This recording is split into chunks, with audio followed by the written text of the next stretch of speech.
பாஜக தலைமையில் இருந்தும் இதுக்கு பதில் வரல. பாஜகவின் கிளை செயலாளராக இருக்கிறார் பழனிசாமி. பாஜக கிளை கழகம் ஆயிடுச்சு. இப்போ பாஜகவின் கிளை கழக செயலாளராக இருக்கக்கூடிய பழனிசாமி அவர்கிட்ட இருந்தாலும் பதில் வந்துச்சா?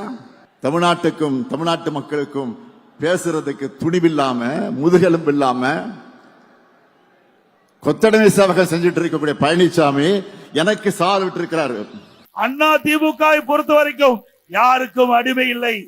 சுதந்திரமாக செயல்படுகிற கட்சி, சொந்த காலில் நிற்கின்ற கட்சி அண்ணா திமுக கட்சி. உழைப்பாளில் இறைந்த கட்சி, இளைஞர் பட்டாளங்கள் இறைந்த கட்சி. பொன்மலை சம்பல் புரட்சி தலைவர் எம்ஜிஆர் தோற்றுவித்த இயக்கம், அம்மா கட்டிக்காத்த இயக்கம், ஏழைகளை ஏற்ற பெய்த இயக்கம் அண்ணா திமுக இயக்கம். அப்படிப்பட்ட இயக்கத்தை பார்த்து திரு ஸ்டாலின் அவர்கள் ஒரு அவதூறு பிரச்சாரத்தை பரப்பி வருகிறார்.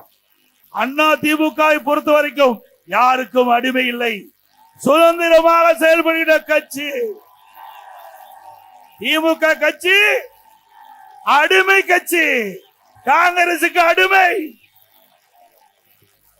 இன்றைக்கு காங்கிரஸ் திமுக கூட்டணி அங்கம் வைக்கின்ற பொழுது அப்பொழுது கூட்டணி பேச்சுவார்த்தை நடைபெற்றுக் கொண்டிருந்தது. அந்த காலகட்டத்தில் அங்க அறிவாலயத்தில் முதல் மாடியில ரைடு, தரைத்தளத்தில் கூட்டணி பேச்சுவார்த்தை. இதுதான் திமுக அடிமை. அண்ணா திமுக அப்படி அல்ல. அண்ணா திமுக பொறுத்த வரைக்கும் தன்மானம் உள்ள கட்சி, வீர மரபுகள் நிறைந்த கட்சி. ஆகவே ஸ்டாலின் அவர்களே, வேண்டுமென்று திட்டமிட்டு எவ்வளவு அவதூறு பிரச்சாரத்தை பரப்பினாலும் உங்களுடைய பிரச்சாரம் எடுபடாது என்பதை மட்டும் ஆணித்தரமாக நான் தெரிவித்துக் கொள்கின்றேன்.